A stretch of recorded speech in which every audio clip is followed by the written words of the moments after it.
BJP ಪಕ್ಷದಲ್ಲಿ ವಾತಾವರಣ ಹೇಗಿದೆ? ಮಹಿಳೆಯರಿಗಾಯ್ತು ಅಥವಾ ರಾಜಕೀಯವಾಗಿ ವಾತಾವರಣ?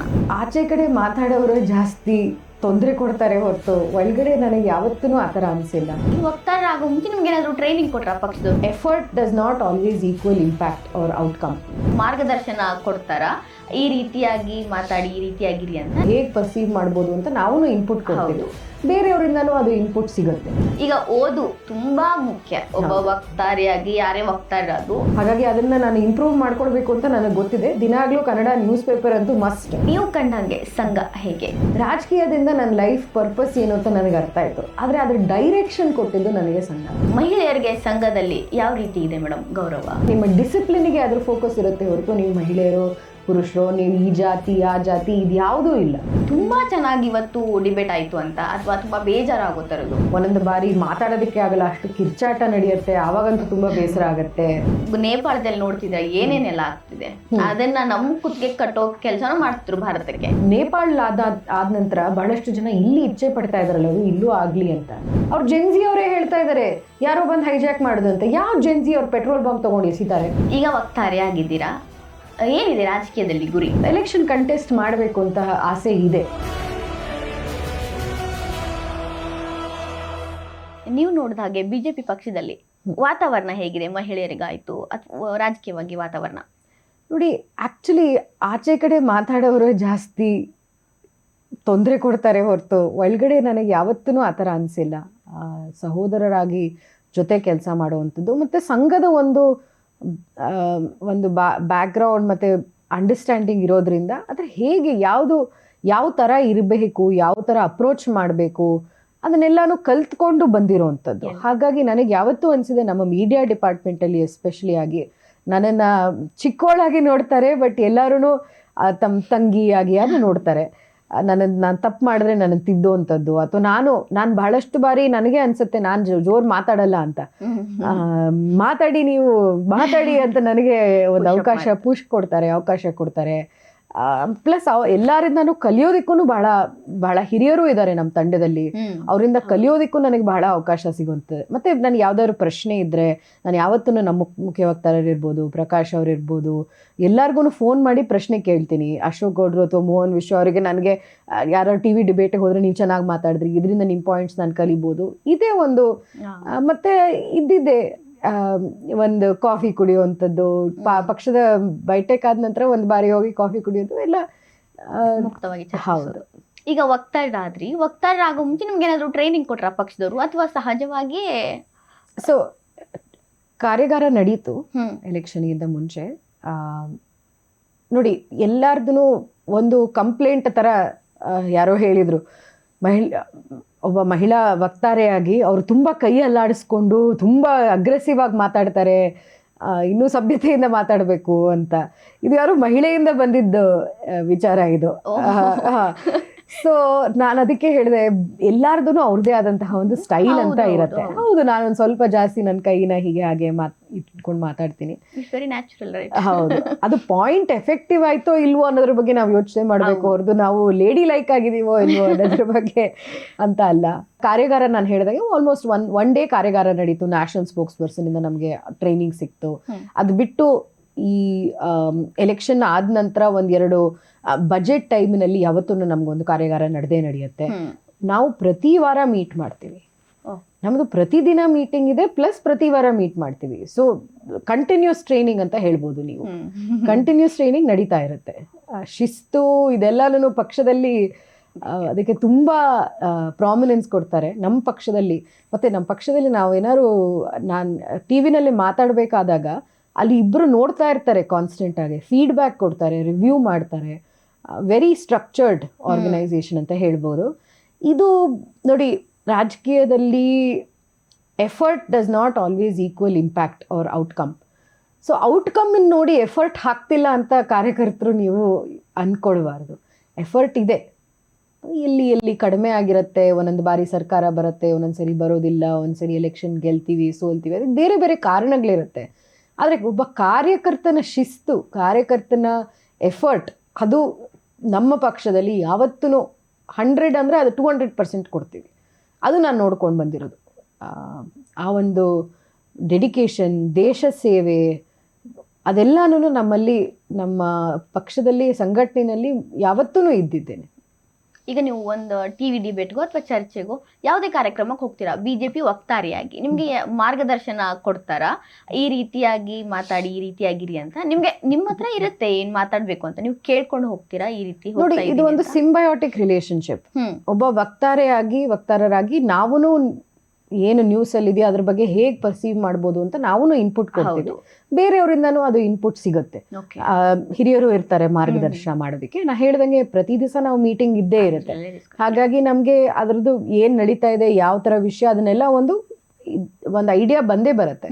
ಅದು ಬಿಟ್ಟು ನಾವು ಇನ್ನೊಂದ್ಸರಿ ಯೋಚನೆ ಮಾಡಿಕೊಂಡು ಒಂದು ಸ್ಪೆಸಿಫಿಕ್ ಟಾಪಿಕ್ ಬಗ್ಗೆ, ಫಾರ್ ಎಕ್ಸಾಂಪಲ್ ನನಗೆ ಯಾವುದಾದ್ರೂ ಒಂದು ವಿಷಯದ ಬಗ್ಗೆ ಅಷ್ಟೊಂದು ಡೆಪ್ತ್ ಆಗಿರುವಂತಹ ನಾಲೆಜ್ ಇಲ್ಲ ಅಂದರೆ, ಎಸ್ಪೆಷಲಿ ಹಿಂದೆ ಆಗಿರುವಂಥ ಬಂದರೆ 20-40 ವರ್ಷ ಹಿಂದೆ ಆಗಿರುವಂಥದ್ದು, ಒಬ್ಬೊಬ್ಬರು ಆ್ಯಂಕರ್ಗೆ 40 ವರ್ಷ ಹಿಂದೆನೂ ಹೋಗ್ತಾರೆ. ಸೊ ಹಾಗಾಗಿ ಆ ಒಂದು ಟೈಮಿನಲ್ಲಿ ನಾನು ಹಿರಿಯರಿಗೆ ಫೋನ್ ಮಾಡಿ, ನೋಡಿ ನಾನು ಈ ಥರ ಡಿಬೇಟಿಗೆ ಹೋಗ್ತಾ ಇದ್ದೀನಿ, ನಾನು ಹಿಂಗೆ ಯೋಚನೆ ಮಾಡ್ತಾ ಇದ್ದೀನಿ, ಇದು ಸರಿನಾ, ಆ ಥರ ಮಾತಾಡೋದಕ್ಕೆ ನಮಗೆ ಅವಕಾಶ ಯಾವತ್ತೂ ಇದ್ದೇ ಇರುತ್ತೆ. ಮಾರ್ಗದರ್ಶನ ಕೊಡ್ತಾರೆ 100%. ಆ್ಯಂಡ್ ಇದನ್ನ ನಾನು ತಪ್ಪು ಮಾಡಿದ್ರೆ ನನಗೆ ಹೇಳ್ತಾರೆ, ನನಗದು ಖುಷಿ. ನಾನು ಯಾವತ್ತೂ ಹೇಳಿದ್ದೀನಿ ನಮ್ಮ ತಂಡದವರಿಗೆ, ನಮ್ಮ ಮಾಧ್ಯಮ ಸಮಿತಿ ಸದಸ್ಯರನ್ನು ಯಾರು ನಮಗೆ ಟಿವಿಗೆ ಅಸೈನ್ ಮಾಡ್ತಾರೋ, ನನ್ನ ಕಡೆಯಿಂದ ಏನಾದರೂ ನಾನು ಸರಿಯಾಗಿ ಮಾತಾಡಿಲ್ಲ, ಅದು ಇಂಪ್ಯಾಕ್ಟ್ಫುಲ್ ಆಗಿಲ್ಲ ಅಂದರೆ ನನಗೆ ಹೇಳಿ, ಬೇರೆಯವ್ರಿಗೆ ಹೇಳಬೇಡಿ ನನ್ನ ಬಗ್ಗೆ, ನನಗೆ ಹೇಳಿ ಅಂತ ಯಾಕೆ ಹೇಳ್ತೀನಿ ನಾನಂದರೆ. ಆ್ಯಂಡ್ ಅದು very open and honest feedback ಇಲ್ಲಾಂದರೆ ನಾವು ಗ್ರೋ ಹೆಂಗಾಗೋದು? ಇವತ್ತು ತಪ್ಪು ಮಾಡ್ತೀವಿ, ನಾಳೆ ಕಲಿಬೇಕಲ್ವಾ ಅದನ್ನ ತಿದ್ಕೊಳ್ಳೋಕೆ ಸಿಗುತ್ತೆ. ತಪ್ಪು ಮಾಡಿದ್ವಿ ಅಂತ ಹೇಳಿದ್ರೆ ಹೌದು. ಮತ್ತೆ ಯಾರು ಪರ್ಫೆಕ್ಟ್ ಆಗಿರೋಕ್ ಸಾಧ್ಯನೇ ಇಲ್ಲ.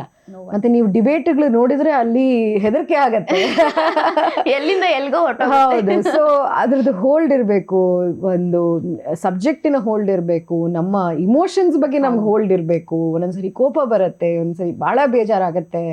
ಅದನ್ನೆಲ್ಲಾನು ಟಾಲರೇಟ್ ಮಾಡೋದಕ್ಕೆ, ಮತ್ತೆ ಅದರದ್ದು ಏನಾದರೂ ತಪ್ಪಾದರೆ ಅದನ್ನ ತಿದ್ಕೊಳ್ಳೋದಕ್ಕೆ ನಮಗೊಂದು ಬೇರೆಯವ್ರು ಹೇಳಬೇಕು. ಮತ್ತು ಅಷ್ಟು ಪಕ್ಷದಿಂದ ಮಾತ್ರ ಅಲ್ಲ, ನಾನು ಒಂದಿಷ್ಟು ಜನ ಫ್ರೆಂಡ್ಸ್ ಇದ್ದಾರೆ, ಅವ್ರಿಗೆ ನಾನು ಯಾವತ್ತೂ ಧನ್ಯವಾದ ಹೇಳ್ತಾನೆ ಇರ್ತೀನಿ. ಆದರೆ ನಿಮ್ಮ ಮೂಲಕನೂ ಇನ್ನೊಂದ್ಸರಿ ಧನ್ಯವಾದ ಹೇಳ್ತೀನಿ. ಆನ್ ಏರ್ ನನಗೆ ಮೆಸೇಜ್ ಕಳಿಸ್ತಾರೆ, ಇದು ಈ ಥರ ಮಾತಾಡ್ಬೋದು, ಇದನ್ನು ಹಿಂಗೆ ಯೋಚನೆ ಮಾಡಿ, ಇಲ್ಲ ನೀವು ಸರಿ ಮಾತಾಡ್ತಿರೋದು ಸರಿ ಕೇಳಿಸ್ತಿಲ್ಲ. ಇನ್ಸ್ಟಾಗ್ರಾಮಲ್ಲಿ, ಟ್ವಿಟರ್ನಲ್ಲಿ, ನಾ ಪ್ರತಿ ಸರಿ ಟಿವಿಗೆ ಹೋದಾಗಲೂ ನಾನು ಇನ್ಸ್ಟಾಗ್ರಾಮ್ನಲ್ಲಿ, ವಾಟ್ಸಾಪ್ನಲ್ಲಿ ಸ್ಟೇಟಸ್ ಹಾಕ್ತೀನಿ, ಇವಾಗ ಹೋಗ್ತಾ ಇದ್ದೀನಿ ನೋಡಿ ಅಂತ. ಒಂದಿಷ್ಟು ಜನ ರೆಗ್ಯುಲರ್ ಆಗಿ ನನಗೆ ಮೆಸೇಜ್ ಮಾಡ್ತಾರೆ, ನಾವು ನೋಡ್ತಾ ಇದ್ದೀವಿ, ನೀವು ಈ ಥರ ಇದನ್ನ ಟಾರ್ಗೆಟ್ ಮಾಡಿ, ಈ ಪಾಯಿಂಟ್ ಚೆನ್ನಾಗಿ ಹೇಳಿದ್ದೀರಾ ಅಂತ. ಸೊ ಲೈವ್ ಫೀಡ್ಬ್ಯಾಕ್ ಅಲ್ಲಿಂದನೇ ತಂತ್ರಜ್ಞಾನದ ಅದೇ ತಾನೇ ಒಂದು ಅಡ್ವಾಂಟೇಜ್ ಇರೋದು. ಪಟ್ಟಂತ ಸಿಕ್ಬಿಡುತ್ತೆ, ಏನೇ ಇದ್ರು ವೇಟ್ ಮಾಡೋಷ್ಟಿಲ್ಲ, ಪ್ರೋಗ್ರಾಮ್ ಹೋಗ್ಲಿ ಆಮೇಲೆ ಬರೋ ತಪ್ಪು ಇಡ್ಬೇಕಂತ ಎಲ್ಲ ಬಂದಿರುತ್ತೆ ಪಟ್ಟ. ಈಗ ಓದು ತುಂಬಾ ಮುಖ್ಯ. ಒಬ್ಬ ವಕ್ತಾರಿಯಾಗಿ ಯಾರೇ ವಕ್ತಾರರಾದ್ರೂ ಎಲ್ಲವನ್ನ ಓದೋದ್ರ ಮುಖಾಂತರನೇ ಅವ್ರು ಕಲ್ತ್ಕೊಬೇಕು. ನೀವು ಏನ್ ಓದ್ತೀರಾ? Very good question. ಹೊರಗಡೆ ಓದಕ್ಕೆ ಹೋದಾಗ ಒಂದು ಸ್ವಲ್ಪ ಕನ್ನಡ ಬರವಣಿಗೆ ಮತ್ತು ಕನ್ನಡ ಓದೋದ್ರಲ್ಲಿ ನಾನು ಹಿಂದೆ ಆಗೋದೆ. ಹಾಗಾಗಿ ಅದನ್ನ ನಾನು ಇಂಪ್ರೂವ್ ಮಾಡ್ಕೊಳ್ಬೇಕು ಅಂತ ನನಗೆ ಗೊತ್ತಿದೆ. ದಿನಾಗ್ಲೂ ಕನ್ನಡ ನ್ಯೂಸ್ ಪೇಪರ್ ಅಂತೂ ಮಸ್ಟ್. ನ್ಯೂಸ್ ಪೇಪರ್ ಒಂದಿಷ್ಟು 4 ಇಟ್ಕೊಂಡಿದ್ದೀನಿ. ಅದನ್ನ ಮುಂಚೆ ಸ್ಕ್ಯಾನ್ ಮಾಡ್ತಾ ಇದ್ದೆ, ಇವಾಗ ಇನ್ನೊಂದು ಸ್ವಲ್ಪ ಓದೋದಕ್ಕೆ ಅಭ್ಯಾಸ ಮಾಡ್ಕೋತಾ ಇದ್ದೀನಿ, ಅಂದರೆ ಕೂತ್ಕೊಂಡು ಓದೋದಕ್ಕೆ. ಇಲ್ಲಾಂದ್ರೆ ಸುಮ್ಮನೆ ಹೆಡ್ಲೈನ್ಸ್ ಓದ್ಬಿಟ್ಟು ಹೊರಟೋಗ್ಬಿಡ್ತೀವಿ. ಇಂಗ್ಲಿಷ್ ನ್ಯೂಸು ಮೋಸ್ಟ್ಲಿ ಟ್ವಿಟರಿಂದಾನೇ ನಾನು ನೋಡೋವಂಥದ್ದು. ಸೊ ಇವೆರಡು ನ್ಯೂಸ್ ಆಗತ್ತೆ. ಒಂದಿಷ್ಟು ಪಾಡ್ಕಾಸ್ಟ್ ಇದೆ, ನಾನು ಫಾಲೋ ಮಾಡ್ತೀನಿ.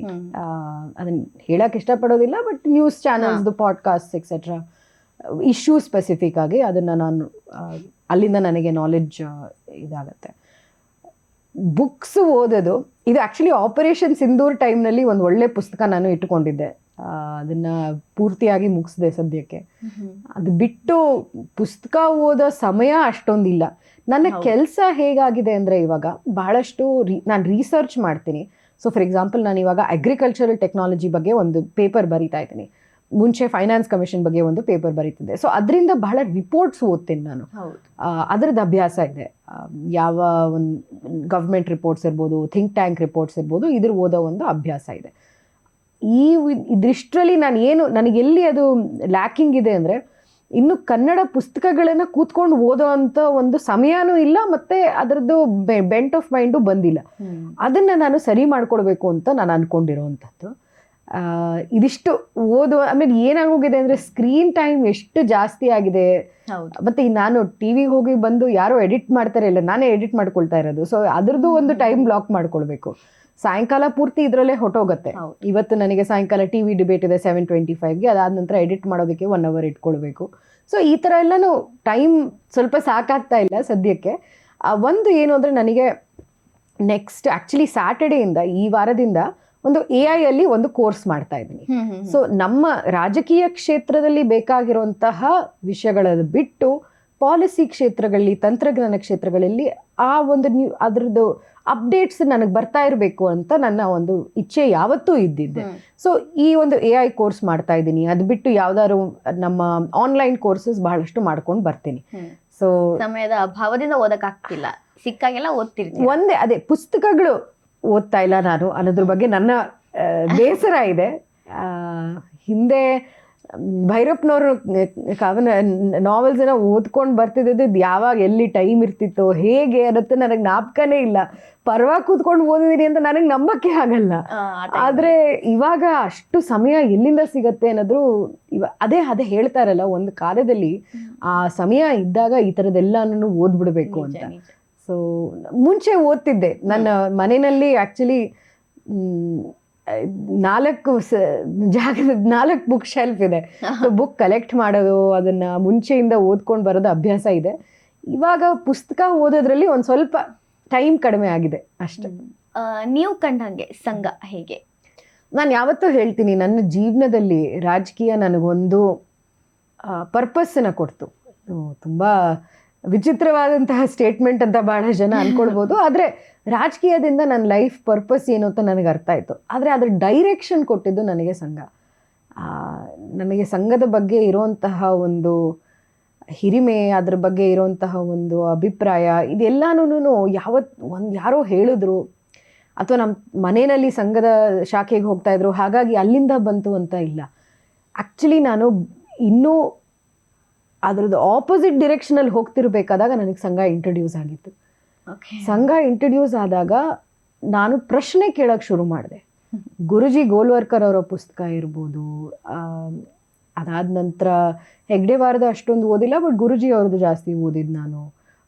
ಬಂಚ್ ಆಫ್ ಥಾಟ್ಸ್ ಅಂತೂ ನನಗೆ ಇನ್ನೂ ಹಾಗೇ ಇರುತ್ತೆ, ಅಲ್ಲ ನನ್ನ ಶೆಲ್ಫಲ್ಲೇ ಇದೆ ಅದು ಯಾವತ್ತೂ. ಮತ್ತು ಅದು ಬಿಟ್ಟು ಆ ಚರ್ಚೆ ಮಾಡೋ ಒಂದು ಅವಕಾಶ ಇದೆಯಲ್ಲ, ಪ್ರಶ್ನೆ ಕೇಳುವಂಥದ್ದು, ಚರ್ಚೆ ಮಾಡುವಂಥದ್ದು, ಈ ಒಂದು ಅವಕಾಶ ಅದು ನನ್ನನ್ನು ಸಂಘಕ್ಕೆ ಕರ್ಕೊಂಡು ಬಂದಿತ್ತು. ಯಾಕೆಂದರೆ ಒಂದು ಪ್ರಶ್ನೆ ಇತ್ತು ನನಗೆ ಯಾವತ್ತೂ.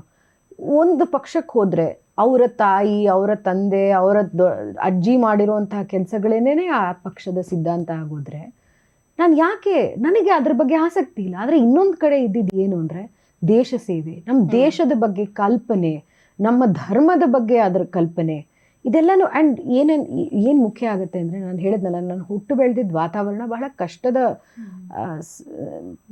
ಸಂದರ್ಭದಲ್ಲಿ. ಅದಾದ ನಂತರ ನನಗೊಂದು ಪ್ರಶ್ನೆಗಳು ಬರೋಕ್ಕೆ ಶುರುವಾಯಿತು. ನಾವು ಯಾಕೆ ದೇವ್ರನ್ನ ನಂಬ್ತೀವಿ, ನನಗೆ ಕೋಪ, ಇದೆಲ್ಲನೂ ಸಹಜ. ಒಬ್ಬರು ಟೀನೇಜರ್ ಆಗಿದ್ದಾಗ ಇದು ಆಗುವಂತಹದ್ದು ಸಹಜ, ಇದು ಆಗಬೇಕು. ನಾವು ಯಾಕೆ ಈ ಪೂಜೆ ಮಾಡ್ತೀವಿ, ಎಲ್ಲ ಕೆಟ್ಟದೇ ಆಗ್ತಾ ಇದೆ ಅಂದರೆ ನನಗೆ ಯಾಕೆ ನಂಬಿಕೆ, ಎಲ್ಲಿಂದ ಬರುತ್ತೆ ನಂಬಿಕೆ ಅಂತ. ಅರುಣ್ ಶೌರಿ ಅವನು ಒಂದು ಬುಕ್ ಬರೆದಿದ್ದಾರೆ ಇದ್ರ ಬಗ್ಗೆ, ತಮ್ಮ ಮಗನ ಬಗ್ಗೆ ಆದಂತಹ ಸಂದರ್ಭಗಳು ಮತ್ತು ದೇವರು ಮತ್ತು ನಂಬಿಕೆಯ ಬಗ್ಗೆ. ಈ ಥರ ಪ್ರಶ್ನೆಗಳು ಕೇಳ್ಕೊಂಡು ಬರ್ತಿರ್ಬೇಕಾದಾಗ ಆ ಉತ್ತರಗಳು ಬಂದಿದ್ದು ನನಗೆ ಸಂಘದ ಸರ್ಕಲ್ಲಿಂದ. ಎಲ್ಲಿ ಆ ಒಂದು ಧಾರ್ಮಿಕ ಆಲೋಚನೆ ಇರ್ಬೋದು, ಸ್ಪಿರಿಚುವಲ್ ಅಂತ ಏನು ಕರಿತೀವಲ್ವ ನಾವು, ಆ ಥರ ಪುಸ್ತಕಗಳು ಬಹಳ ಓದ್ತಾ ಇದ್ದೆ. ಸಂಘ ಏನು ಮಾಡ್ತು ಅಂದರೆ ಆ ಒಂದು ಧರ್ಮ ಮತ್ತು ದೇಶನ ಒಟ್ಟಿಗೆ ತೊಗೊಂಡು ಬಂದು ನನಗೆ ನನ್ನ ಪರ್ಪಸ್ ಕ್ಲಿಯರ್ ಡಿರೆಕ್ಷನ್ ಕೊಡ್ತು. ಸೊ ನಾನು ಯಾವತ್ತೂ ಗ್ರೇಟ್ಫುಲ್ ಅದಕ್ಕೆ.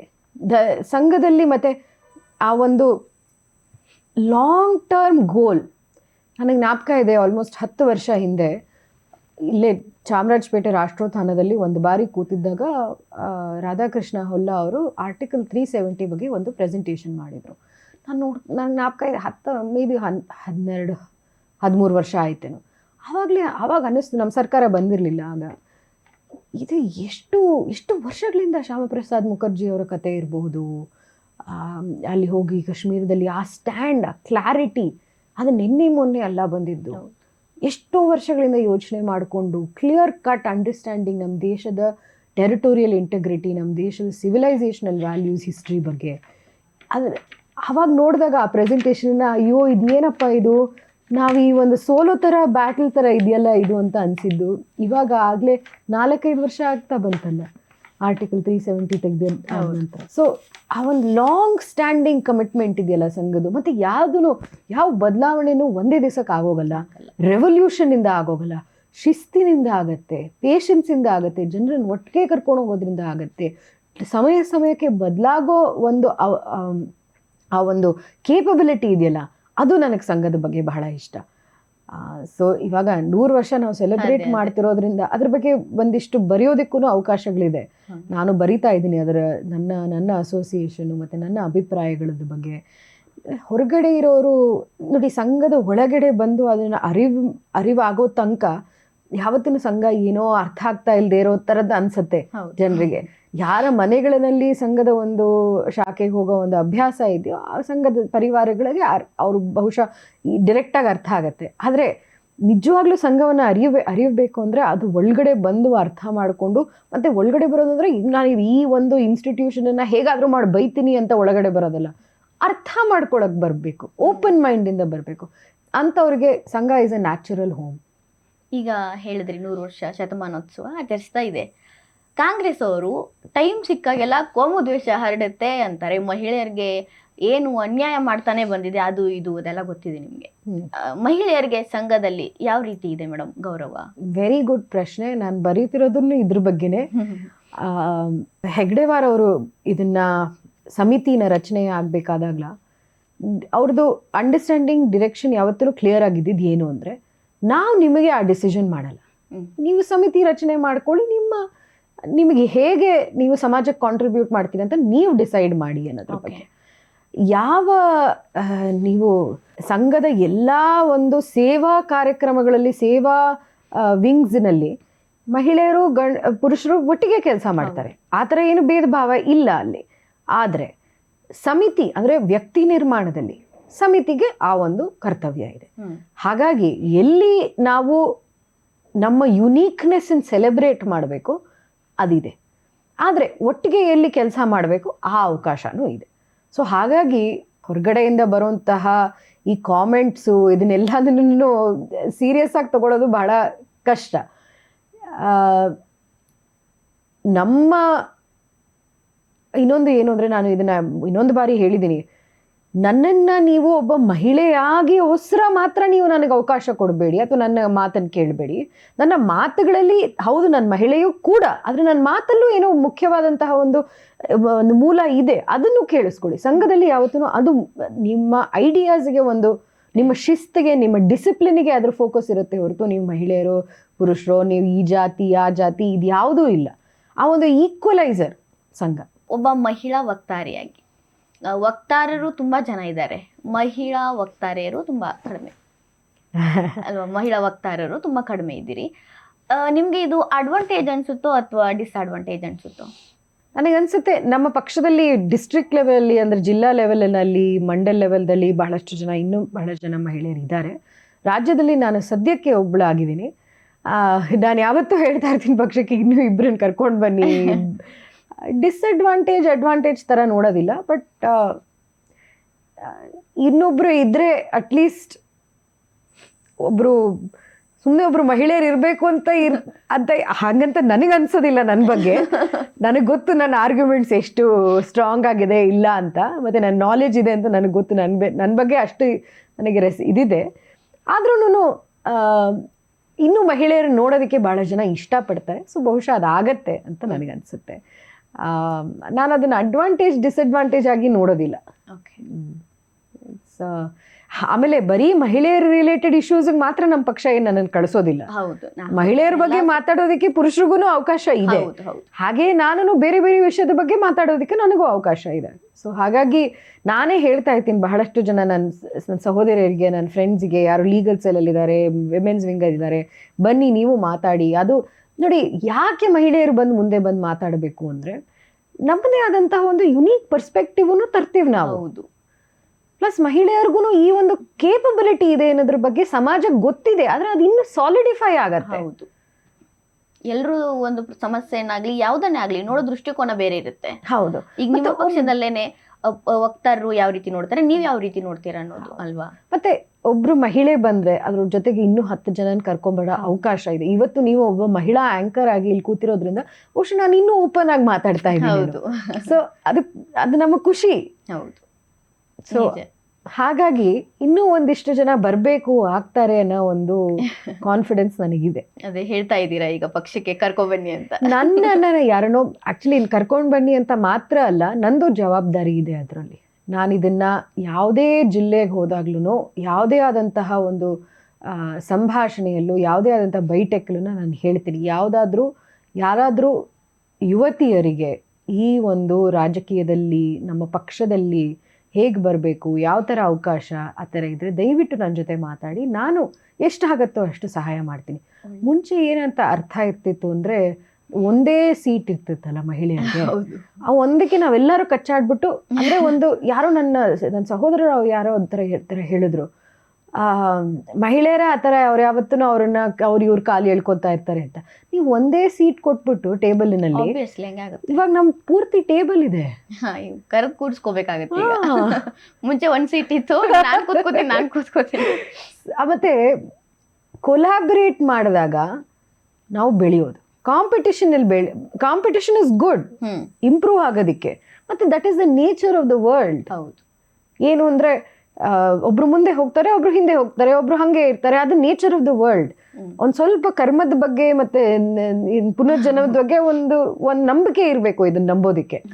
ಆದ್ರೆ ಹಾಗಂತ ಬೇರೆಯವರು ಮುಂದೆ ಹೋಗ್ಬಾರ್ದು, ನಾವು ಮುಂದೆ ಹೋಗಲ್ಲ ಅಂತ ಈ ತರ ಮಾಡ್ಕೊಂಡ್ರೆ ಯಾರು ಮುಂದೆ ಹೋಗೋದಿಲ್ಲ, ಎಲ್ಲರೂ ಹಿಂದೆ ಉಳ್ಕೋಬೇಕು. ಬಟ್ ನನಗೊಬ್ರು ನನ್ನ ಮೆಂಟರ್ ಒಬ್ರು ಈ ತರ ಹೇಳಿದ್ರು. ಇದನ್ನ ನಾನು ಮುಂಚೆ ತುಂಬಾ ಹೇಳ್ತಾ ಇದ್ದೆ, ನಾನು ಒಬ್ಳೇ ಬೇಡ, 10 ಜನ ಹೋಗೋಣ ಅಂತ. ನೀವು ಮುಂದೆ ಹೋದ್ರೆ ನೀವು 10 ಜನನ ಕರ್ಕೊಂಡು ಹೋಗ್ಬೋದು. ಹೌದು, 10 ಜನ ಒಟ್ಟಿಗೆ ಹೋಗಲ್ಲ. ಹೌದು. ಸೇಮ್ ಗೋಸ್ ಟು ನನ್ಗಿಂತ ಹಿರಿಯರ್ಗು ಅದೇ, ಅವ್ರು ಮುಂದೆ ಹೋದ್ರೆ ನಾನು ಮುಂದೆ ಹೋಗ್ತೇನೆ. ಹೌದು, ನಿಜ.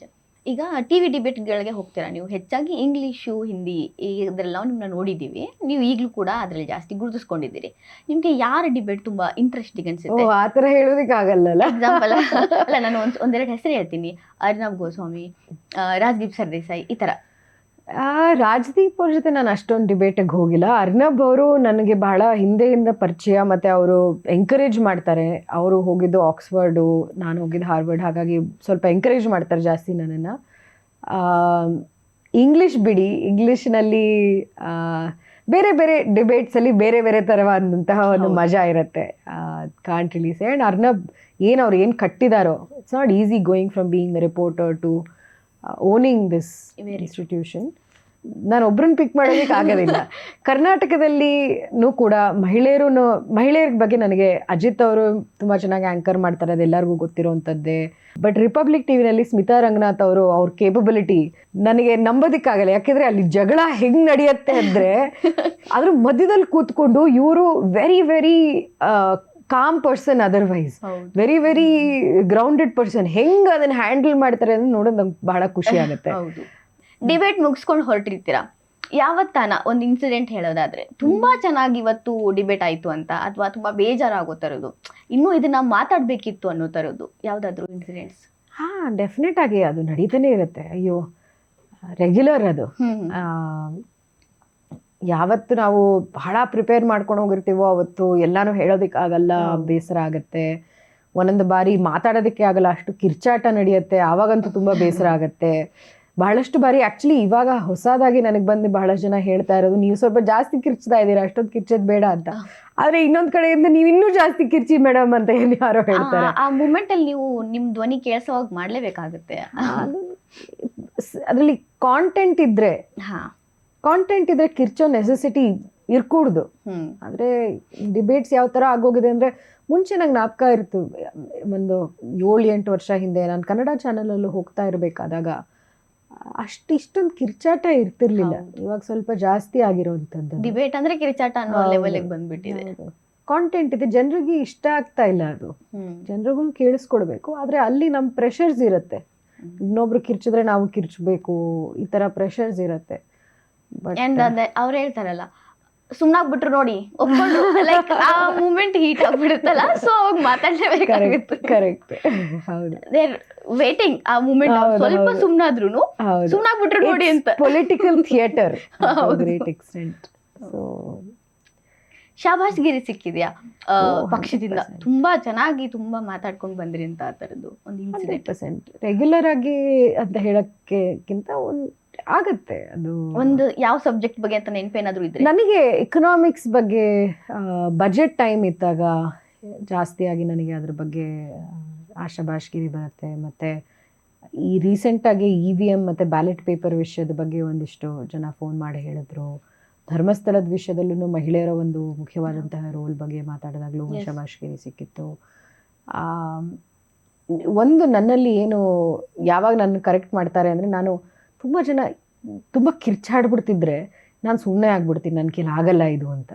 ಆವಾಗ ಒಂದೊಂದ್ಸರಿ ಪಕ್ಷದಿಂದ ಬೈತಾರೆ, ನೀವು ಯಾಕೆ ಸುಮ್ಮನೆ ಆದ್ರಿ, ನೀವು ಹೇಳ್ದಂಗೆ ಇವ್ರು ಸುಮ್ಮನೆ ಆಗ್ಬಿಟ್ರೆ ಸೋತು ಹೊತ್ಕೊಂಡ್ಬಿಟ್ರು ಅಂತಲ್ಲ ಇದೆಯಲ್ಲ, ನೀವು ಯಾಕೆ ಸುಮ್ಮನೆ ಆದ್ರಿ, ಇನ್ನೊಂದು ಸ್ವಲ್ಪ ನಾನು ಝೋನ್ ಔಟ್ ಆಗೋಗ್ತೀನಿ. ಯಾರೋ ಕಿರ್ಚ್ತಾ ಇದ್ರೆ ಅಯ್ಯೋ ಈ ಕಿರ್ಚ್ಕೊಳಪ್ಪ ಬಿಡಪ್ಪ ಅಂತ ಅದನ್ನ ಮಾಡಬಾರ್ದು. ಪ್ಲಸ್ ಎನರ್ಜಿ ತಗೊಳುತ್ತೆ, ತುಂಬಾ.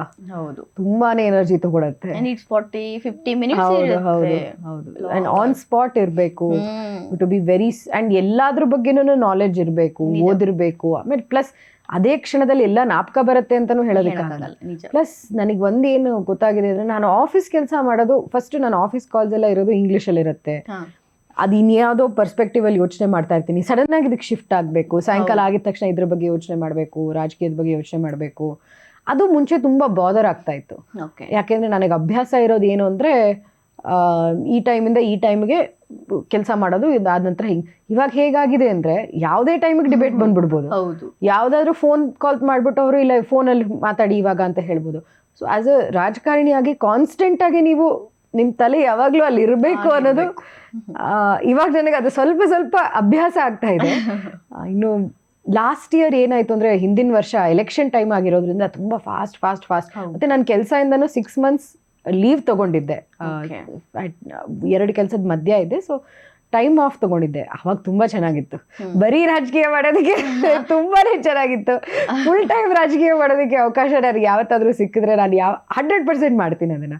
ನಾನು ತುಂಬಾ ಖುಷಿಯಾಗಿದ್ದೆ. ಆ್ಯಂಡ್ ನಮ್ಮ ಮನೆಯಲ್ಲೂ ಹೇಳ್ತಾ ಇದ್ರು, ನೀನು ಏನು ಇಷ್ಟು ಬೆಳಿಗ್ಗೆ ಎದ್ದಿದ್ದು ಬೇಗ ಎದ್ದು ಹೊರಟಿ ಕೆಲಸ ಮಾಡಿ ರಾತ್ರಿ ತನಕ ಆಚೆ ಇದ್ದು ಕೆಲಸ ಮಾಡಿ, ಇವಾಗ ಅದ್ರ ಮಧ್ಯದಲ್ಲಿ ಲ್ಯಾಪ್ಟಾಪ್ ಮುಂದೆ ಕೂತ್ಕೊಳ್ಬೇಕು, ಅದೇ ಕಾಲ್ಗಳಿಗೆ ಹೋಗ್ಬೇಕು. ನನ್ನ ಕೆಲಸನೂ ನಂಗೆ ಬಹಳ ಇಷ್ಟ, ಆದ್ರೆ ಆ ಸ್ವಿಚ್ ಆಗ್ಬೇಕಲ್ಲ ಆಫೀಸ್. ಪ್ಲಸ್ ನನ್ನ ಕೆಲಸ ಜಾಸ್ತಿ ಡಾಕ್ಯುಮೆಂಟ್ಸ್ ರೀಡಿಂಗ್ ಆ್ಯಂಡ್ ರೈಟಿಂಗ್ ಆ ಥರದ್ದು. ಇವಾಗ ಫಾರ್ ಎಕ್ಸಾಂಪಲ್ ನನಗೆ ಗೊತ್ತು, ಇವತ್ತು ಸಾಯಂಕಾಲ ಕೂತ್ಕೊಂಡು ನಾನು ಒಂದು ಡಾಕ್ಯುಮೆಂಟನ್ನು ರಿವ್ಯೂ ಮಾಡಬೇಕು ಅಂತ, ನನಗೆ ಮನಸ್ಸೇ ಇಲ್ಲ ಅದನ್ನು ಮಾಡೋದಕ್ಕೆ. ಜನರ ಜೊತೆ ಇರೋಂಥದ್ದು, ಸಂಭಾಷಣೆ ಮಾಡೋದು, ಇದು ಮಾಡ್ತಾ ಇರಬೇಕಾದಾಗ ಸಡನ್ ಆಗಿ ಹೋಗಿ ಅಲ್ಲಿ ಕೂತ್ಕೊಂಡು ಫೋಕಸ್ ಮಾಡೋದಕ್ಕೆ 2 hour ತಗೊಳುತ್ತೆ. Very true. ಸೊ ಅದು ಒಂದು ತೊಂದರೆ ಆಗಿದೆ. ಪ್ಲಸ್ ಇನ್ನೊಂದು ಏನು, ನಾನು ಇದನ್ನ ಆ್ಯಕ್ಚುಲಿ ಹೇಳಬೇಕು ಅಂತಲೇ ಅಂದ್ಕೊಂಡು ಬಂದೆ. ನನಗೆ actually last year back injury ಆಯಿತು ಎಲೆಕ್ಷನ್ ಮಧ್ಯದಲ್ಲಿ. ನಮ್ಮ ತಾಯಿಗೂ ಹುಷಾರಿರಲಿಲ್ಲ, ಅದಾದ ನಂತರ ನನಗೂ ಈ ಥರ ಬ್ಯಾಕ್ ಇಂಜುರಿ ಆಯಿತು, ತುಂಬ ತೊಂದರೆ ಆಯಿತು. ಆ್ಯಕ್ಚುಲಿ ಪಕ್ಷದಲ್ಲಿ ಎಲೆಕ್ಷನ್ ಮಧ್ಯದಲ್ಲಿ ನಮ್ಮ ತಾಯಿಗೆ ಹುಷಾರಿಲ್ಲ ಅಂತ ನಾನು ಹೇಳಿದಾಗ, ಸೀರಿಯಸ್ ಇಶ್ಯೂ ಆಗಿರೋದ್ರಿಂದ ಎಲ್ಲರೂ ನನ್ನ ತುಂಬಾ ನೋಡಿಕೊಂಡ್ರು. ನನಗೆ ಯಾವತ್ತೂ ನಾನು ಏನಕ್ಕೂ ಫೋರ್ಸ್ ಮಾಡಲಿಲ್ಲ. ಮತ್ತು ಎಷ್ಟು ಜನ ಬಂದು ಎಲ್ಲರೂ, ನ್ಯೂಸ್ ಚಾನೆಲ್ನವರು ಎಲ್ಲರೂ ಕೇಳಿದ್ರು, ಹೇಗಿದ್ದಾರೆ ನಿಮ್ಮ ತಾಯಿ, ರಿಕವರ್ ಆದ್ರ ಅಂತ. ಅದು ನನಗೆ ತುಂಬ ಮನಸ್ಸಿಗೆ ಮುಟ್ಟಿತು. ಯಾಕೆಂದರೆ ಆ ಥರ ಒಂದು ಕಾಲದಲ್ಲಿ, ಅದು ಮತ್ತು ಎಲೆಕ್ಷನ್ ಮಧ್ಯದಲ್ಲಿ ಅದಾದಾಗ ಯಾವ ಕಡೆ ಹೋಗೋದು, ಏನು ಮಾಡೋದು, ತಲೆ ಸರಿಯಾಗಿ ಓಡೋದಿಲ್ಲ. ಹೌದು. ಸೊ ಅದಾದ ನಂತರ ನನಗೆ ಒಂದು ಸ್ವಲ್ಪ ಬ್ಯಾಕ್ ಇಂಜುರಿ ಆಯಿತು. ಇದು ನಾನು 1.5 yearsಯಿಂದ ಸಫರ್ ಮಾಡ್ತಾ ಇದ್ದೀನಿ.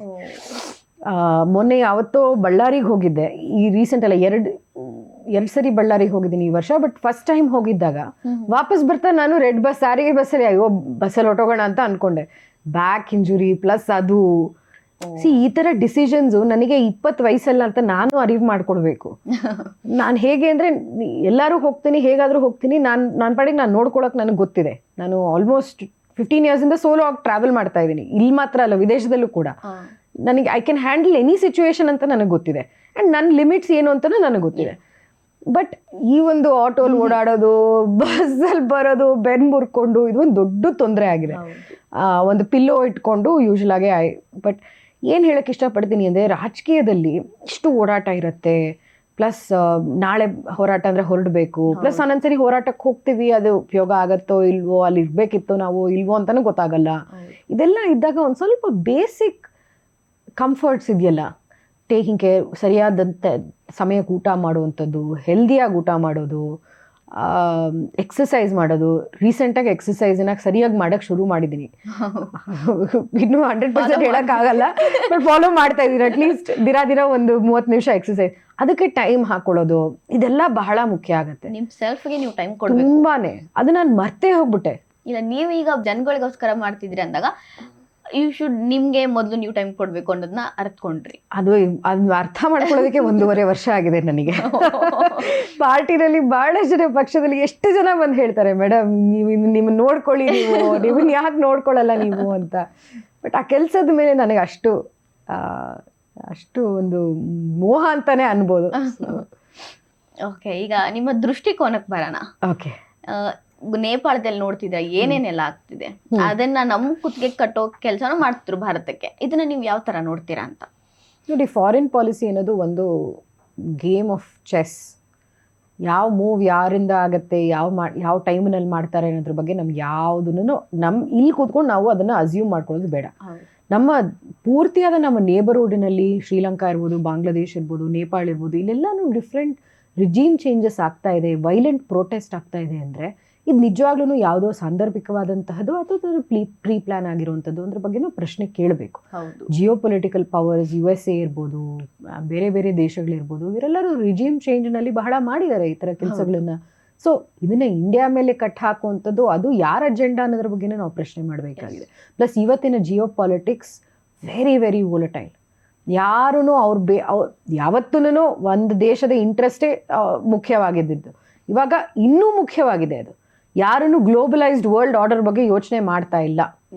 ಹಾಗಾಗಿ ಪ್ಲಸ್ ಈ ನೇಪಾಳ ಆದ ನಂತರ ಬಹಳಷ್ಟು ಜನ ಇಲ್ಲಿ ಇಚ್ಛೆ ಪಡ್ತಾ ಇದ್ದಾರಲ್ಲ, ಅದು ಇಲ್ಲೂ ಆಗಲಿ ಅಂತ. ಯಾವುದಾದ್ರೂ ಒಂದು ಈ ಥರ ವೈಲೆಂಟ್ ಪ್ರೊಟೆಸ್ಟಿಂದ ಒಂದು ಕಂಟ್ರಿದು ಪ್ರೋಗ್ರೆಸ್ ಆಗಿದೆಯಾ ಹೇಳಿ? ನಾವು ಇವತ್ತು ಬೆಳೀತಾ ಇರೋದು ಫಾಸ್ಟೆಸ್ಟ್ ಗ್ರೋಯಿಂಗ್ ಎಕಾನಮಿ.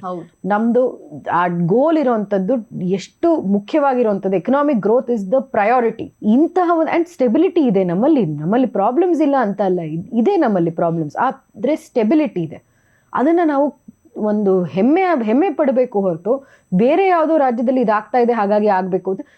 ಇಲ್ಲೂ ಇದೆ ಕರಪ್ಷನ್ ಇದೆ, ಹೌದು, ಇಲ್ಲೂ ನೆಪೋಟಿಸಮ್ ಇದೆ. ಆದರೆ ಅದನ್ನು ಸಾಲ್ವ್ ಮಾಡುವಂಥದ್ದು ವೈಲೆಂಟ್ ರೆವಲ್ಯೂಷನ್ ಇಂದ ಅಲ್ಲ. ನೇಪಾಳದಲ್ಲಿ ಆಗಿರುವಂತಹ ಜೆನ್ಜಿ ರೆವಲ್ಯೂಷನ್ನು, ಅವ್ರು ಜೆನ್ಜಿ ಅವರೇ ಹೇಳ್ತಾ ಇದ್ದಾರೆ ಯಾರೋ ಬಂದು ಹೈಜಾಕ್ ಮಾಡೋದು ಅಂತ. ಯಾವ ಜೆನ್ಜಿ ಅವ್ರು ಪೆಟ್ರೋಲ್ ಬಾಂಬ್ ತೊಗೊಂಡು ಎಸಿತಾರೆ, ಪಾರ್ಲಿಮೆಂಟನ್ನು ಸುಟ್ಟು ಹಾಕ್ತಾರೆ? ಬದಲಾವಣೆ ತರಬೇಕು, ಸಮಸ್ಯೆಗಳಿದೆ, ಆದರೆ ವೈಲೆಂಟ್ ಪ್ರೊಟೆಸ್ಟಿಂದ ಅದು ಆಗಲ್ಲ. ಅರಬ್ ಸ್ಪ್ರಿಂಗ್ ಅಂತ ಏನು ಕರೆದ್ರು, ಆ ದೇಶಗಳಲ್ಲಿ ಇವಾಗ ಡೆಮೋಕ್ರಸಿ ನಡೀತಾ ಇದೆಯಾ? ಕರಪ್ಷನ್ ಕಡಿಮೆ ಆಗಿದೆಯಾ? ಕರಪ್ಷನನ್ನು ನೀವು ಡಿಫೀಟ್ ಮಾಡೋದಕ್ಕೆ there are mechanism. DBT for example, technology ಮೂಲಕ ಮಾಡುವಂಥದ್ದು. ಇದು ಡೈರೆಕ್ಟ್ ಬೆನಿಫಿಟ್ ಟ್ರಾನ್ಸ್ಫರ್ ಇಂದ ಎಷ್ಟು ಲೀಕೇಜ್ ಸಾಲ್ವ್ ಆಗಿದೆ. ಈ ಥರದ್ದು ಸೊಲ್ಯೂಷನ್ಸು ಯಾರನ್ನೋ ಕೊಂದು ಹಾಕುವಂಥದ್ದು, ಯಾವುದೋ ಬಿಲ್ಡಿಂಗಿಗೆ ಬೆಂಕಿ ಹಾಕೋದ್ರಿಂದ ಅಲ್ಲ ಆಗೋದಿದು. ಆಕ್ಚುಲಿ ಬಾಂಗ್ಲಾದೇಶ ಆಗೋಯ್ತು, ದೆನ್ ಈಗ ನೇಪಾಳ ಆಗ್ತಿದೆ. ಬೋತ್ ಆರ್ ಚೀನಾ ಜೊತೆ ಒಳ್ಳೆ ಸಂಬಂಧ ಇಟ್ಕೊಂಡು, ಈಗ ನೇಪಾಳ ಪ್ರಧಾನಿ ಮಾಡಿದ್ದು ಅದನ್ನೇ. ಚೀನಾ ಮುಂದೆ ಹೋಗಿ ಜಿ ಹುಜೂರ್ ಅಂದಿದ್ದಕ್ಕೆ ಈ ಒಂದು ಗತಿಗೆ ಬಂದಿದ್ದವರು. ಅದನ್ನ ಭಾರತ ಲೆಟರ್ ಬರ್ದಿದ್ದಾರೆ ನಿನ್ನೆ, ಒಂದು ಭಾರತ ತಲೆ ಕಟ್ಟೋದಕ್ಕೆ. ನಾನು ರಾಮನ್ ಬಗ್ಗೆ 2020 ಮಾತಾಡಿದ್ರಲ್ಲ ಅವರು, ರಾಮ ಅಲ್ಲಿ ಹುಟ್ಟಿಲ್ಲ ಅಯೋಧ್ಯೆಯಲ್ಲಿ ಅಂತ, ಅದರಿಂದ ಆಯ್ತು ಅಂತ ಕಟ್ಟಿದ್ದಾರೆ ಅದನ್ನ ತಲೆಗೆ. ನೋಡಿ, ಇದು ಯಾವ್ದನ್ನು ಸೀರಿಯಸ್ ಆಗಿರುವಂತಹ ಇಂಟರ್ನ್ಯಾಷನಲ್ ಅಬ್ಸರ್ವರ್ಸ್ ಯಾರನ್ನು ಇದನ್ನ ಒಪ್ಪಲ್ಲ. ನೀವು ಬೇರೆ ದೇಶಕ್ಕೆ ಹೇಳ್ಬಿಟ್ಟು ಅವ್ರದ್ದಾದಂತಹ ಸಮಸ್ಯೆಗಳ ಬಗೆಹರಿಸ್ಕೊಳ್ಳಿ ಹೊರತು ಬೇರೆ ದೇಶದ ಬಗ್ಗೆ ಮಾತಾಡೋದಕ್ಕೆ ಅವ್ರಿಗೆ ಏನು. ನೀವು ಈಗ ವಕ್ತಾರೆ ಆಗಿದ್ದೀರಾ, ಏನಿದೆ ರಾಜಕೀಯದಲ್ಲಿ ಗುರಿ? ಏನೋ ಇರುತ್ತಲ್ಲ, ನಾನು ಇದಾಗಬೇಕು, ಲೈಕ್ CM ಆಗಬೇಕಾ, MLA ಆಗಬೇಕಾ, ಲೈಕ್ ಏನೋ ಒಂದು ಗುರಿ ಇದ್ದಾಗ್ಲೇನೆ ರಾಜಕೀಯ ಎಳೆಯುತ್ತೆ. ಅದು ಏನು ನಿಮ್ಮ ಗುರಿ? ಮೋದಿಜಿ ಅವರು ಆ್ಯಕ್ಚುಲಿ ಬಸವನಗುಡಿನಲ್ಲಿ ನ್ಯಾಷನಲ್ ಕಾಲೇಜ್ನಲ್ಲಿ ಬಹಳ ವರ್ಷಗಳಿಂದ ಅವರು ಆ ಕ್ಯಾಂಪೇನ್ 2014 ಕ್ಯಾಂಪೇನಲ್ಲಿ ಒಂದು ಭಾಷಣ ಮಾಡಿದಾಗ ಹೇಳಿದರು, ಯಾವುದೋ ಒಂದು ಇದನ್ನು ಬಹಳಷ್ಟು ಬಾರಿ ಹೇಳಿದ್ದಾರೆ, ಬಟ್ ನನಗೆ ಜ್ಞಾಪಕ ಇರೋದು ಆ ಬಾರಿ, ನೀವು ಒಂದು ಗುರಿ ಇಟ್ಕೊಳ್ಬೇಕು ಅಂದರೆ ನಾನು ಏನಾದ್ರು ದೇಶಕ್ಕೆ ಒಳ್ಳೇದು ಮಾಡಬೇಕು, ಯಾವ ಥರ ಒಳ್ಳೇದು ಮಾಡೋದು ಬೇಕು ಅಂತ ಗುರಿ ಇಟ್ಕೊಳ್ಳಿ. ನಾನು ಈ ಥರ ಆಗಬೇಕು ಆ ಥರ ಆಗಬೇಕು ಅಂತ ಗುರಿ ಇಟ್ಕೊಳ್ಬೇಡಿ ಅಂತ. ಅದು ನಿಜಾನೇನೆ. ಹೌದು. ಇಟ್ಕೊಳ್ಬೋದು ನಾನು ಗುರಿ, ಓಕೆ ಇದಾಗ್ತೀನಿ ಅದಾಗ್ತೀನಿ ಅಂತ, ಆದರೆ ಅದಕ್ಕೆ ಬೇಕಾಗಿರೋಂತಹ ರಿಸೋರ್ಸಸ್ ಅದನ್ನೆಲ್ಲಾನು ನಾನೇ ತಾನೇ ಕಷ್ಟಪಟ್ಟು ಮಾಡಬೇಕಾಗಿರೋದು. ಗುರಿ ಇಟ್ಕೊಂಡ್ರೆ ಕಷ್ಟನೂ ಪಡಬೇಕು, ಅದನ್ನು ಒಪ್ಕೊಳ್ಬೇಕು. ಎಲೆಕ್ಷನ್ ಕಂಟೆಸ್ಟ್ ಮಾಡಬೇಕು ಅಂತ ಆಸೆ ಇದೆ, ನಾನು ಗಟ್ಟಿಯಾಗೇ ಹೇಳ್ತೀನಿ. ಜನರ ಮುಂದೆ ಹೋಗಿ ಜನರ ಸಮಸ್ಯೆಯನ್ನು ಬಗೆಹರಿಸೋ ಒಂದು ಇಚ್ಛೆ ನನಗಿದೆ. ಅದು ನಮ್ಮ ಪಕ್ಷದಿಂದ ಯಾವತ್ತು ನನಗೆ ಆ ಒಂದು ಅವಕಾಶ ಕೊಡ್ತಾರೋ, ನನಗೆ ಆ ಅವಕಾಶದ ನನಗೆ ಆ ಕೇಪಬಿಲಿಟಿ ಇದೆಯೋ ಇಲ್ವೋ ಅಂತ ಅದು ಪಕ್ಷ ಡಿಸೈಡ್ ಮಾಡುತ್ತೆ, ನಾನಲ್ಲ. ನಾನು ಪಕ್ಷದ ಒಂದು ಸೋಲ್ಜರ್. ಸೊ ಹಾಗಾಗಿ ಅದ್ರ ಬಗ್ಗೆ ಇದೇ ಆಗಬೇಕು ಹೀಗೆ ಆಗಬೇಕು ಅಂತ ಏನಿಲ್ಲ, ಒಂದು ದಿವಸ ಮಾಡೋದಕ್ಕೆ ಇಷ್ಟ ಇದೆ. ಹೌದು. ಮತ್ತು ಏನು ನನ್ನ ವಿಷನ್ ಮತ್ತು ನನ್ನ ಗುರಿ, 3 ಡಿಫ್ರೆಂಟ್ ಥಿಂಗ್ಸ್ ನಾನು ಇಟ್ಕೊಂಡಿರೋವಂಥದ್ದು. ಒಂದು, ಮಹಿಳೆಯರಿಗೆ ಇವಾಗ ಬಹಳಷ್ಟು ಮಹಿಳಾ ಫ್ರೆಂಡ್ಲಿ ಪಾಲಿಸೀಸ್ ಇರ್ಬೋದು, ವಿಮೆನ್ ಲೆಡ್ ಡೆವಲಪ್ಮೆಂಟ್ ಬಗ್ಗೆ ಬಹಳಷ್ಟಾಗಿದೆ. ವಿಮೆನ್ ಸೇಫ್ಟಿನ ನಾವು 100% ಸಾಲ್ವ್ ಮಾಡೋಕ್ಕೆ ಆಗ್ತಿಲ್ಲ. ಅದ್ರ ಬಗ್ಗೆ ನನಗೆ ಒಂದು ವಿಶೇಷವಾದಂತಹ ಒಂದು ಕರ್ತವ್ಯ ಇದೆ ಅಂತ ನನಗನ್ಸುತ್ತೆ. 2ನೇದು, ನಮ್ಮ ಅರ್ಬನ್ ಸಿಟಿ ಸೆಂಟರ್ಸ್. ನಾನು ಒಬ್ಳು ಬೆಂಗಳೂರು ಹುಡುಗಿರೆ ನನ್ನ ಹೆಸರಲ್ಲಿದೆ, ಅದ್ರ ಬಗ್ಗೆ ವಿಶೇಷವಾದಂಥ ನನಗೆ ಪ್ರೀತಿ ಇದೆ. ಆದರೂ ನಾನು ಬೆಂಗಳೂರು ಹುಡುಗಿ, ನಾನು ಹುಟ್ಟು ಬೆಳೆದಿರೋದು ನಾನು ಹೇಳಿದಾಗೆ ನಮ್ಮ ತಾಯಿಯ ತಂದೆ ಊರೇ ಇಲ್ಲಿ ಬೆಂಗಳೂರಿನಲ್ಲಿ, ಅಕ್ಕಿತಿಮ್ಮನಹಳ್ಳಿ. ನಮ್ಮ ಸಿಟಿ ಈ ಥರ ಒಂದು ಟಿಪ್ಪಿಂಗ್ ಪಾಯಿಂಟಲ್ಲಿದೆ. ಇವಾಗ ಸರಿ ಮಾಡಲಿಲ್ಲ ಅಂದರೆ ಇನ್ನು ಯಾವಾಗ ಸರಿ ಮಾಡ್ತೀವಿ? ಅರ್ಬನ್ ಗವರ್ನೆನ್ಸ್ ಅಕ್ರಾಸ್ ದೇಶಾದ್ಯಂತ. ನನ್ನ ಫ್ರೆಂಡ್ ಒಬ್ಬರು ಬುಕ್ ಬರೆದಿದ್ದಾರೆ, ಇಂಡಿಯಾಸ್ ಬ್ಲೈಂಡ್ ಸ್ಪಾಟ್ ಅಂತ. It is our blind spot. ನಾವು ನಮ್ಮ ಅರ್ಬನ್ ಸೆಂಟರ್ಸ್ನ ಸರಿ ಮಾಡಲಿಲ್ಲ ಅಂದರೆ ನಮ್ಮ ದೇಶಕ್ಕೆ ಅದು ಒಳ್ಳೆಯದಲ್ಲ. ಇದು 2ನೇದು. 3ನೇದು, ಗವರ್ನೆನ್ಸ್ ಎಫಿಷಿಯನ್ಸಿ. ಇದು ಒಂದು ಲಾರ್ಜ್ ಟಾಪಿಕ್, ಚಿಕ್ಕದಲ್ಲ, ಸ್ಪೆಸಿಫಿಕ್ ಸೆಕ್ಟರ್ಗೆ ಅಂತ ಅಲ್ಲ, but making government and governance more efficient through technology. ಈ ಒಂದು ದಾರಿನಲ್ಲಿ ನಾನು ಕೆಲಸ ಮಾಡಬೇಕು ಅಂತ. ಸೊ ಈ 3 ಗುರಿಗಳು ನಾನು ಇಟ್ಕೊಂಡಿರೋವಂಥದ್ದು. ಇದಕ್ಕೆ ಮಾಡೋದಕ್ಕೆ ಆಸಕ್ತಿ ಇದೆ ಮುಂದೆ. ಜನರ ಸೇವೆ ಮಾಡೋದಕ್ಕೂ ಆಸಕ್ತಿ ಇದೆ. ಅದಕ್ಕೆ ಅವಕಾಶ ಮತ್ತೆ ಅದರದ್ದು ಪಕ್ಷದ ಬಗ್ಗೆ ನನಗೆ ಆ ಭರವಸೆ ಇದೆ. ಇಷ್ಟು 1-1.5 ಗಂಟೆ ಕಾಲ ಅವ್ರ ಜೊತೆ ಮಾತಾಡಿದ್ವಿ. 1-1.5 ಗಂಟೆ ಕಾಲದಲ್ಲಿ ಒಬ್ಬ ವ್ಯಕ್ತಿಯ ವ್ಯಕ್ತಿತ್ವವನ್ನ ಅರ್ಥ ಮಾಡ್ಕೋತೀವಿ ಅನ್ನೋದು ಆಗದೆ ಇರೋದು. ಆದ್ರೆ ಸ್ವಲ್ಪ ಮಟ್ಟಿಗೆ ಸುರಭಿ ಅವರು ಅವರ ವೈಯಕ್ತಿಕ ವಿಷಯವನ್ನ ನೀವು ಅರ್ಥ ಮಾಡ್ಕೊಂಡ್ವಿ, ನಿಮ್ಗೆ ತಿಳಿಸ್ಕೊಡೋ ಪ್ರಯತ್ನ ನಾವು ಮಾಡಿದ್ವಿ ಅನ್ಕೊಂತೀವಿ. ವಕ್ತಾರೆಯಾಗಿದ್ದ ಅವರು ಈಗ ಸ್ವಕ್ತಾರೆಯಾಗಿ ತಮ್ಮ ಬಗ್ಗೆ ಹೇಳ್ಕೊಂಡ್ರು.